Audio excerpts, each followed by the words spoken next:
menghadiri video ini dipersilakan. Silakan.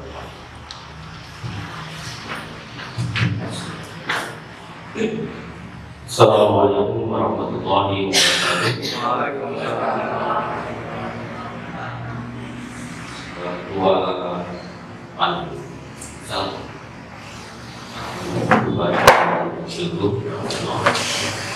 Sekretaris, para pengurus DPD Partai Nasdem,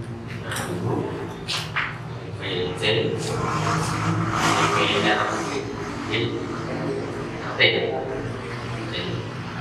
yang berbahagia, mudah-mudahan senantiasa dirahmati Allah Subhanahu. Alhamdulillah, sore ini kami diberikan kesempatan untuk menyampaikan apa isi pikiran-pikiran kami dalam menghadapi masa depan negeri itu yang menurut prediksi saya kondisi ekonomi keuangan negara kita masih dalam keadaan yang berat. Ke depan bukan kondisi yang menggembirakan, tapi sangat berat. Buktinya apa? Buktinya sampai sekarang salah satu program pemerintah BPJS baru mampu membayar sampai bulan April. Sementara kita bayar sudah kami tidak banyak menyampaikan visi dan misi. Visi kami mungkin sudah beredar di medsos, yaitu menuju ke dunia yang berkah. Simpel aja. Apa itu berkah? Berkah itu nilai tambah. Artinya masyarakat di negeri itu setiap hari akan bertambah ketaatannya kepada Allah. Setiap hari, setiap saat. Keinginan kita adalah ketaatan kita kepada Allah itu akan bertambah. Kita terjemahkan dalam 3 misi. Yang pertama adalah peningkatan kualitas ibadah masyarakat. Yang kedua, membebaskan masyarakat dari kelaparan. Yang ketiga, membebaskan masyarakat dari ketakutan. Akan kami coba untuk kami uraikan misi kami. Yang pertama adalah peningkatan kualitas ibadah masyarakat. Setiap tempat ibadah di Indragiri ini, baik Islam, Kristen, dan sebagainya, hendaknya ada warga tempatan yang dididik untuk memperdalam keagamaan. Kalau Islam memperdalam Al-Quran, hadis, kitab-kitab fikih, kemudian bisa hafal Al-Quran, suaranya bagus, yang pasti. Kalau gereja dan ada warga tempatan yang dididik menjadi pendeta, menjadi pastor, kita tidak perlu impor tenaga-tenaga seperti itu dari luar. Kita manfaatkan semaksimal mungkin warga tempatan. Kalau kita misalnya ingin ikut MTQ, nggak usah nyewa orang, warga kita sendiri.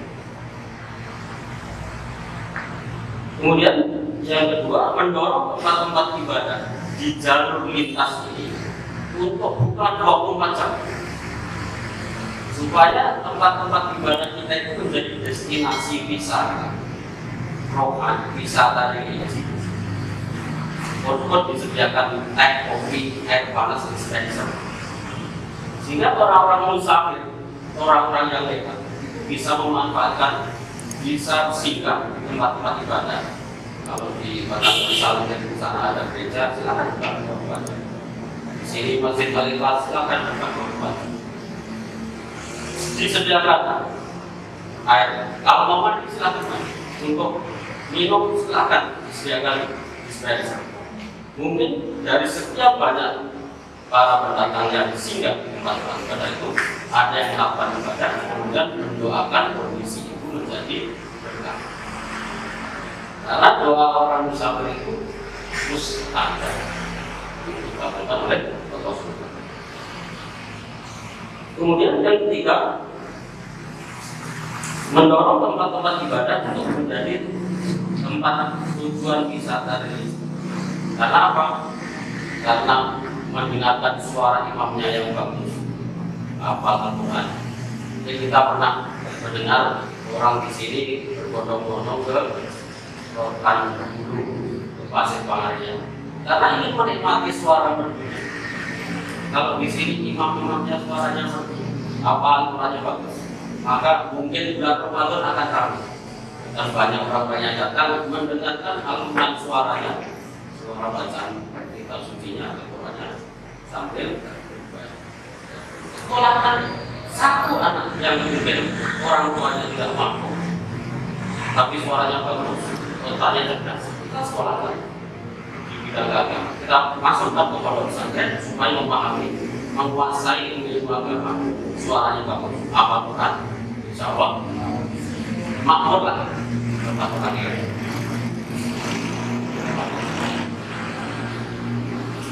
Kemudian yang kedua, misi yang kedua adalah membebaskan masyarakat dari kelaparan. Bupati harus memastikan kalau ingin makan malam, semua masyarakatnya sudah makan atau sudah tersedia makan malam untuk diri. Setiap hari, bupati sebelum makan pastikan dulu ada nggak warganya yang belum makan malam itu. Jadi semua warga tidak boleh melewati malam harinya dengan perut lapar. Harus kenyang. Kalau siang mungkin puasa, tapi kalau malam semua harus perutnya kenyang. Bagaimana nih atau dengan tekniknya? Kita sekarang ada digital, ada HP. Kita manfaatkan sebesar-besarnya jasa wisma. Jadi jasa wisma akan mengecek siapa warganya yang malam ini tidak makan.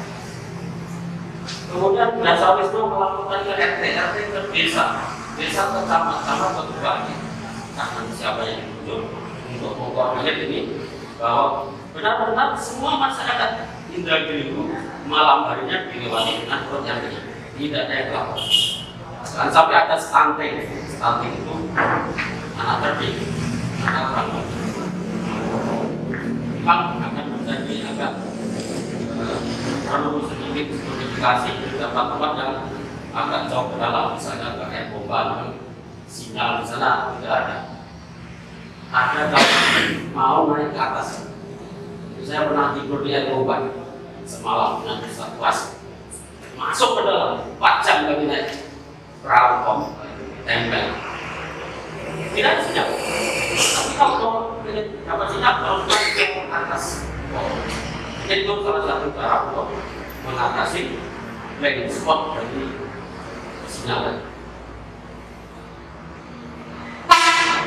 Kemudian kalau memang warga tidak bisa mengatasi, naik ke atas.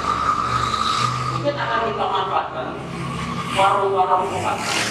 Kalau memang ada warga yang tidak bisa berusaha dan sangat tergantung dengan orang lain, inilah yang nanti akan menjadi tanggung jawab pemerintah, karena pemerintah kan makin miskin anak-anak kakak dibiarkan juga. Anggaran untuk dinas sosial mungkin akan kita pergunakan salah satunya untuk memberikan makan warga kita yang memang tidak bisa berusaha. Kami punya pengalaman, kami punya YMT, yaitu Malwat Kampung Indragiri. Setiap bulan kami jadi memberikan santunan 40 keluarga yang wajib kami santunan itu baru di tingkat kecamatan. Ya, kalau kecamatannya banyak.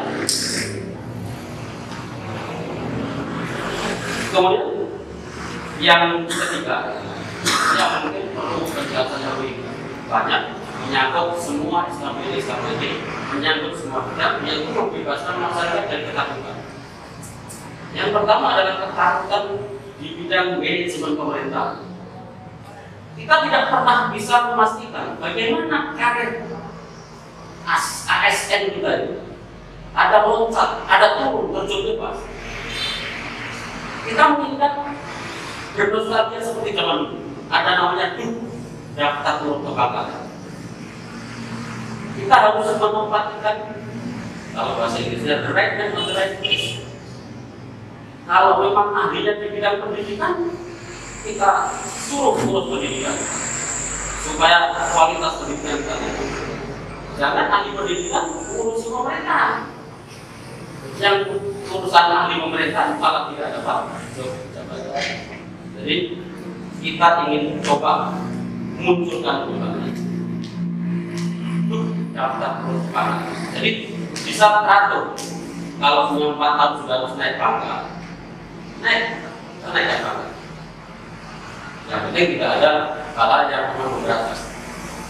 Sebab kalau kita berikan kesempatan, sebenarnya potensi ASN kita ini tidak kalah. Betapa banyak yang berprestasi di pendidikan, ada yang di STPDN, ternyata dari berprestasi. Hanya mungkin kesempatannya saja tidak diberikan secara fair, akhirnya tidak muncul. Kemudian yang kedua, bidang kesehatan. Kita mengalami masalah kalau kita sudah bicarakan masalah makan pasien. Kalau rumah sakit kita sudah berbentuk BLUD, Badan Layanan Umum Daerah. Badan Layanan Umum Daerah itu dia mempunyai fleksibilitas dalam mengelola keuangan. Kalau dulu uang semua pemasukan dari rumah sakit masuk ke APBD dulu, baru bisa ditarik untuk operasional rumah sakit. Tapi dengan BLUD maka tidak perlu setor lagi ke APBD, langsung bisa digunakan. Hanya nanti laporannya menjadi adendum dari laporan tanggung jawab tiap tahun. Yang belum adalah puskesmas. Puskesmas akan kita dorong untuk menjadi badan layanan umum daerah, terutama puskesmas dan rawat inap. Sehingga tanggal 1 Januari kita bisa pastikan pasien-pasien yang dirawat ada anggaran untuk makan. Sebab kalau kita tidak BLUD, untuk makan 1 Januari, 2 Januari harus menunggu pencairan APBD itu kemana kita cari. Tapi kalau kita sudah ubah menjadi BLUD, maka dia akan bisa punya anggaran langsung yang bisa digunakan dengan kekhususan dari kita, bisa memberikan makan, bisa memberi obat kepada pasien-pasien yang dirawat ini. Kemudian promosi, jadi promosi kesehatan. Kalau kita sudah melakukan rehabilitasi, kemudian pengobatan itu sudah berat, kita harus kembali ke promosi kesehatan. Saya akan promosikan cara hidup sehat yang sangat murah, yaitu kita gerakan senyum. Senyum sehari 20 kali, sekali senyum 20 detik. Dan kita anjurkan untuk bisa menahan marah, karena orang senyum itu diperintahkan Rasulullah 14 abad yang lalu. Begitu gitu, zaman sekarang orang senyum itu melakukan 2 jenis hormon. Yang pertama beta endorfin, yang kedua serotonin. Beta endorfin itu akan menyebabkan semua otot-otot poros kita itu rileks, otot pembuluh darah rileks, kemudian menurunkan rasanya. Tapi kalau marah, maka akan naik tekanan darah kita, akan menjadi tegak, kemudian asam lambung naik, gula darah naik. Senyum menyehatkan, marah menyakitkan diri sendiri maupun lingkungan. Kemudian tidak kalah pentingnya, mohon maaf, kalau kita tidak terserius, kami akan mempromosikan, mengajak untuk mencoba mengurangi bahkan menghentikan rokok. Jangan rokok katanya. Di dalam diri ini, satu hari 100.000 bungkus rokok dikonsumsi. Kalau satu bungkus 10.000, 1 miliar. Setahun 360 miliar. Coba kalau uang untuk dirokok kita sumbangkan kepada negara untuk bangun infrastruktur, betapa banyak jalan yang bisa kita bangun, berapa rumah penduduk yang bisa kita rehabilitasi dengan dana berarti merokok, dan itu sehat. Apalagi kita infakkan. tidak akan berkurang, akan dilipat, bahkan bertambah.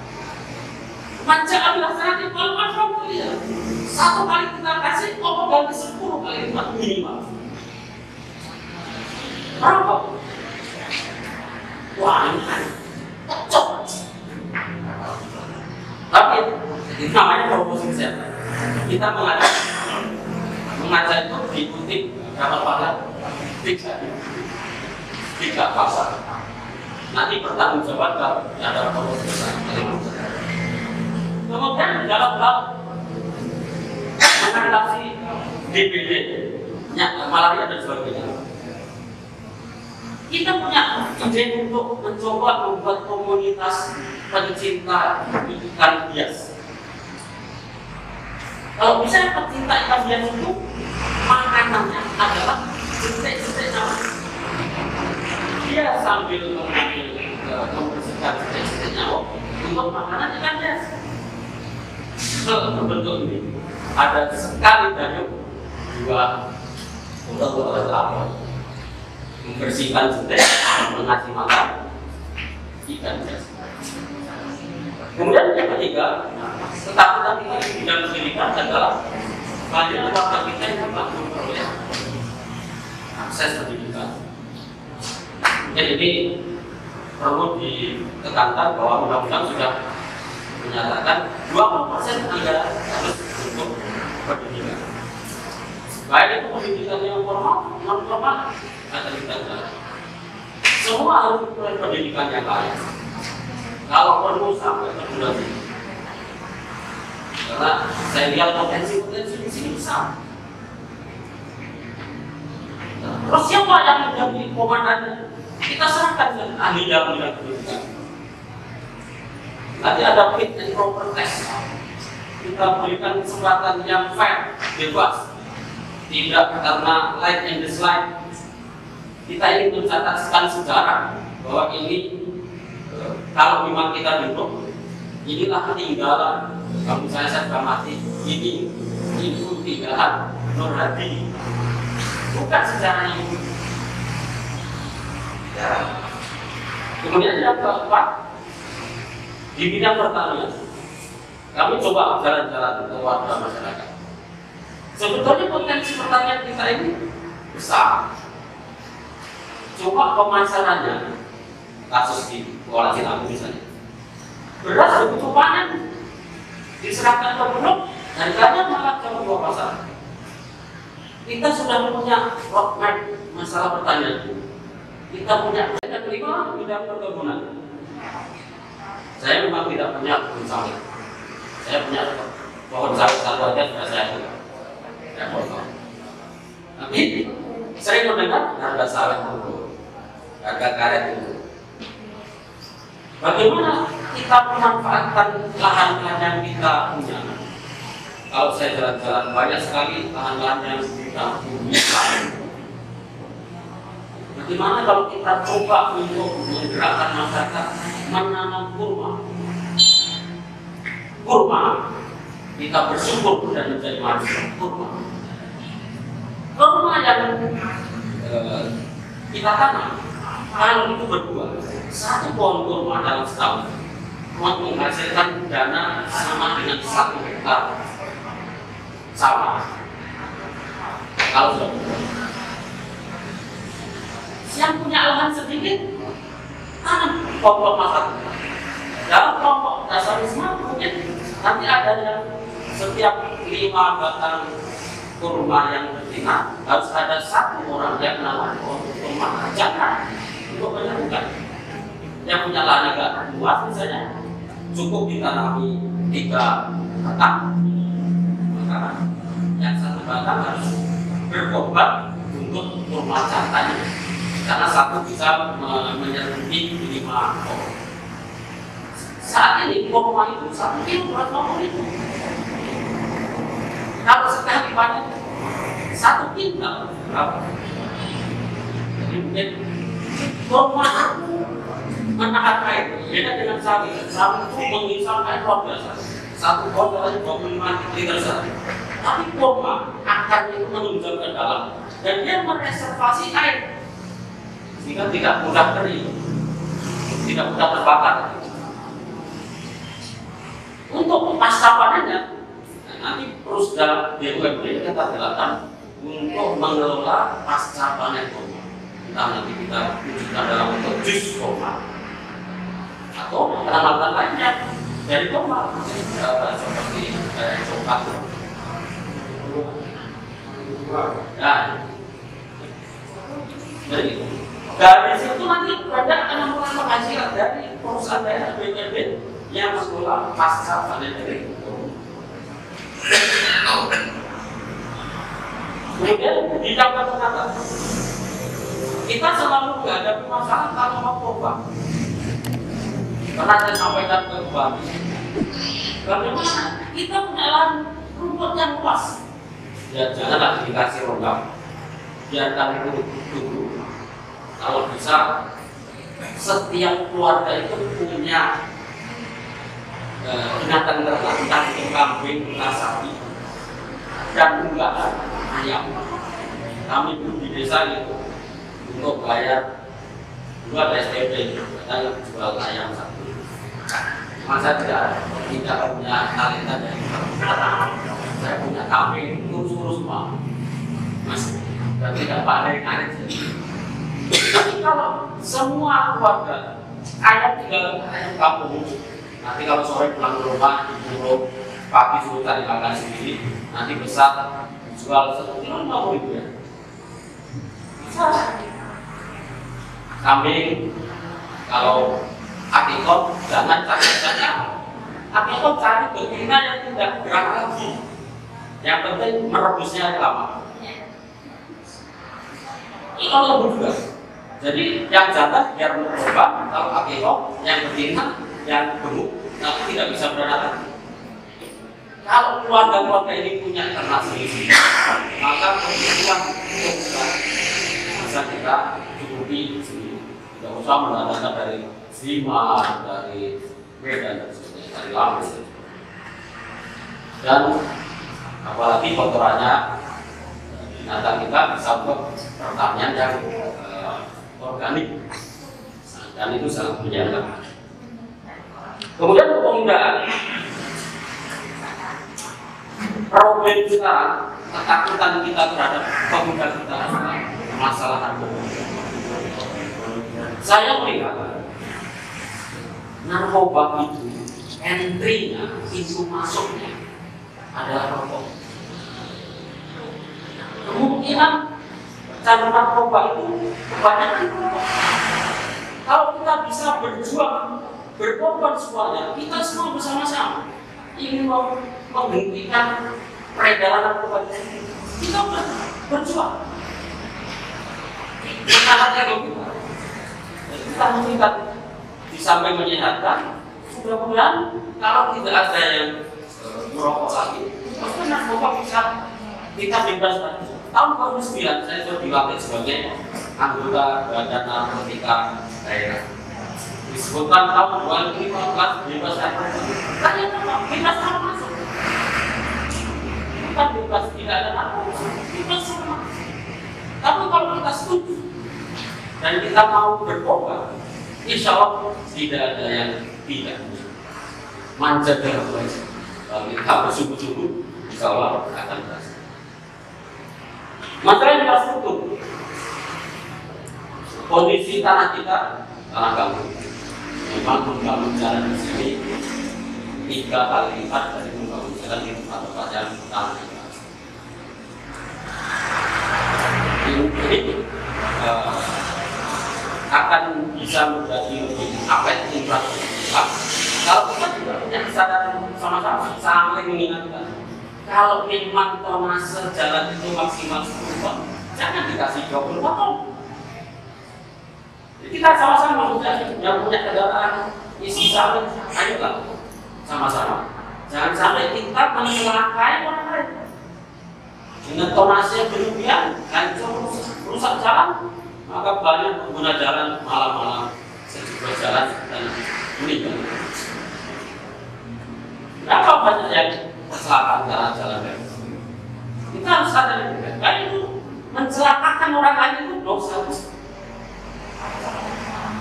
Kemudian yang ke-9 yang perikanan. Kita punya ikan yang untuk ditempat lagi tidak ada tempat ini. Ternyata ikan paten itu kandungan proteinnya lebih. Yang kedua berikan gabus. Makanya kalau orang habis operasi, orang di sini biasa makan ikan gabus. Saya sarankan, kenapa ikan gabus? Kita punya ikan paten. Kalau suka ikan paten proteinnya paling tinggi 17%. Ikan gabus hanya 15%. Tapi ini akan kena kalau kita memakainya tidak benar-benar, tidak memperhatikan ekosistem yang ada. Misalnya mencarikan dengan stroke, meskipun kemarin ada yang kena stroke, ada yang meninggal. Yang kecil-kecil akan mati juga, artinya akan habis spesies-spesies baru.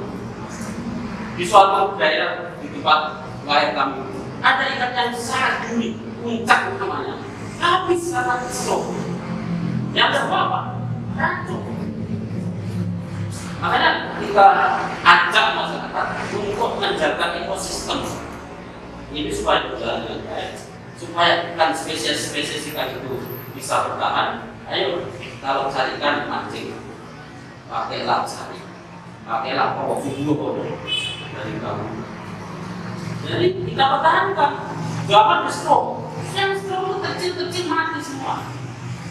Racun betul. Kemudian yang ke-10, kebersihan dan keindahan kota. Ini menjadi masalah kadang-kadang tukang pengambil sampah tidak bisa jalan karena tidak ada minyak. Bagaimana misalnya UPT kebersihan yang kita majukan juga menjadi BUMD, Badan Layanan Umum Daerah, sehingga ketersediaan anggaran, memakai anggaran tidak terganggu dengan mekanisme APBD, sehingga setiap hari bisa jalan dengan baik, keindahan, tapi di samping di atas itu semua tekniknya masyarakat masih lebih penting daripada tapi kalau sudah semua punya tidak merupakan kebutuhan juga besar. Yang terakhir, pemukiman. Kalau bisa jangan sampai ada yang takut kalau nanti datang hujan kamu basah semua. Terus banjir. Siapa yang nanti akan kita ajak? Masyarakat dan perusahaan-perusahaan yang ada di wilayah banyak sekali. Mereka punya CSR, Community Social Responsibility, 5% harus dialokasikan semua. Untuk apa? Untuk merehabilitasi rumah-rumah warga yang tidak layak. Kita dorong perusahaan-perusahaan itu untuk bertanggung jawab. Kalau ada penduduk yang tidak layak, ayo kita. Tetangga-tetangga yang lihat rumah tetangganya tidak layak, ayo kita dorong. Kita punya slogan gotong royong. Mudah-mudahan ke depan bisa kita angkat kembali sehingga kita menjadi masyarakat yang suka. Yang bisa kami sampaikan biasanya pakai takut. Apa yang maksudnya? Kalau itu palingan pergi ke Bandung membeli minyak. Ada yang tidak beli akan banyak di tanah datar. Nah, sungguh beruntung ikut seleksi di Partai Nasdem. Karena seleksi berjalan dan tanpa maaf.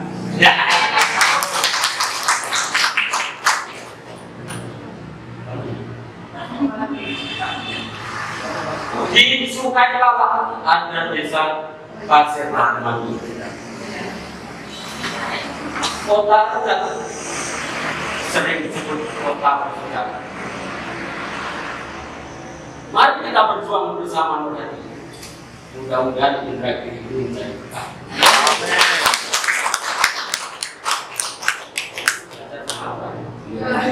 Pergi ke Cerdi. Salah. Pergi ke Basra. Jangan lupa singgah di sini. Kalau ada kata yang salah, jangan membuat saya. Oh, si tahu ini anak buahnya. Bila itu baik balik aja. Assalamualaikum warahmatullahi wabarakatuh. Waalaikumsalam.